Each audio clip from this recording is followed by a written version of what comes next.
Alright, let's get into lesson 4. On the top of your page, write HIST period dot 10.4 for history lesson 4, unit 10. Today we're going to be talking about the freedmen. So here are your vocabularies, and again, write down your answers when you see the highlighted. So the first question, or the first answer to your first question is, what is the ability to see what is likely to happen and providing for the future? It's foresight. So that is your answer for the first question. Second answer to the second question, what is an arrangement by which farmers uses the land of another in exchange for a share of the harvest? That is called sharecropping. So your second answer is sharecropping. Okay. So starting with the first paragraphs, we're going to talk about the slaves in the Confederate States. Third answer to your third question is, what year was slaves granted their freedom? It was in 1863. So that is your answer. So please write that down. Most of them were not actually gained their freedom until the war ended. So they weren't really free, even though they were granted their freedom, which the Union soldiers had told them so. So when emancipation actually came, things were very different than most blacks had imagined they would be. Suddenly, though, they were free, and many of them were also homeless. They had no jobs, nobody to take care of them, and many did not want to stay on their plantations to work for their own masters, as they were granted their freedom and didn't have to live in those types of environments. Politicians, including President Lincoln, had enough foresight to know that this situation would materialize. They formed the Freedom's Bureau to help feed and find homes and jobs for the freed blacks. So Abraham Lincoln knew that once slaves were granted freedom, that this problem would come up, knowing that they would be homeless, have no money, have no jobs, and no one would be willing to help them. So which is why he put that in place to help provide, even after the slavery was banned. After 1866, the responsibilities of the Freedom Bureaus were increased. So that is the fourth answer to your fourth question. What responsibilities of the Freedom Bureaus were increased, or what year? It was after 1866. So one of the most important achievements of the Freedom Bureau was that of establishing schools and even college for the freedmen. The fifth answer to your fifth question, what was one of the improving keys of the lives of ensuring the future of former slaves? It was education. So now moving on, we're going to go on to camps. Camps, when the freedmen and their families walked away from their homes, they needed immediate care until they could find work. So the Union Army, under the direction of funding for the Freedom's Bureau, built shanty towns or tent camps as temporary housing for the slaves that were freed and went away from their homes. In these camps, the blacks received foods and medical care. Unfortunately, though, sanitation was a problem and disease were rampant. Army Medical Authority estimated more than 100,000 men, women, and children died in these camps in 1 year.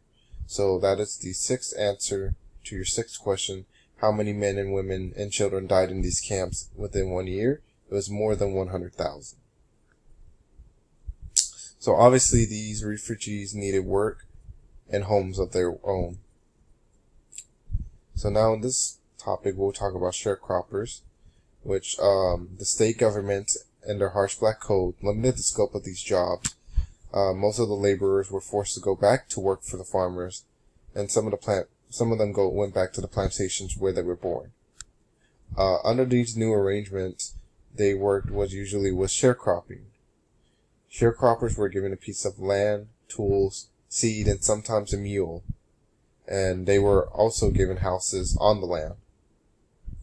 Whenever they needed, they could buy on credit to the plantation stores and the farms for that land for a year.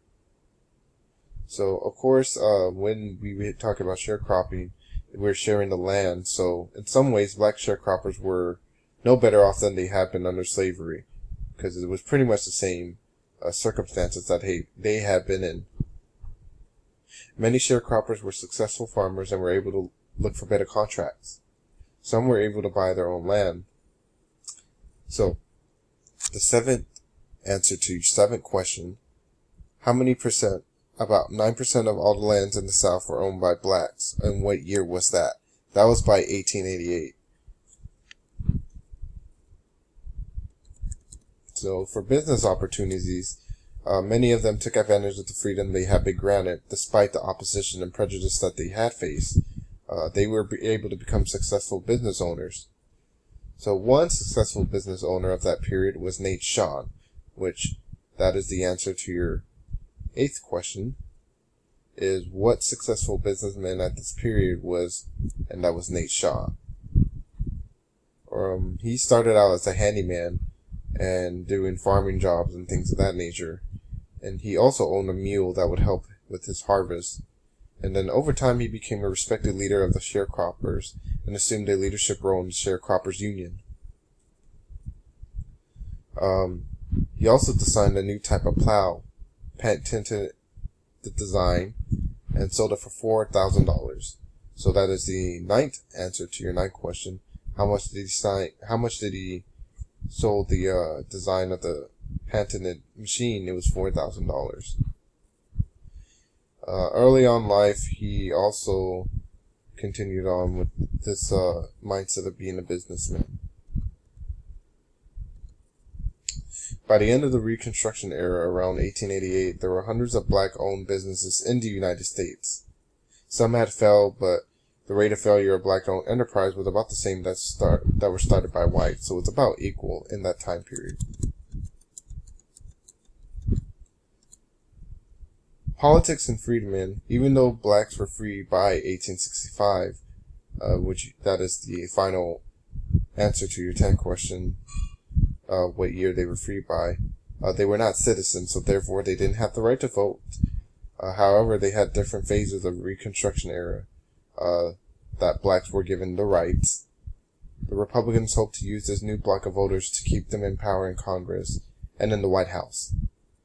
The freedmen would be a kind of political ping-pong ball in the struggle between Republicans and Democrats. Between the federal government and the newly formed state government, they were between Congress and the presidents. Most politicians were not genuinely concerned with the interests of blacks. Rather, they were more concerned of using blacks for their future own interests. Which is very important when you think about the Reconstruction era, as it was more so about having backup from political black men. And that is it for lesson 4, guys. Please go ahead and write it in and send in the questions. And thank you so much.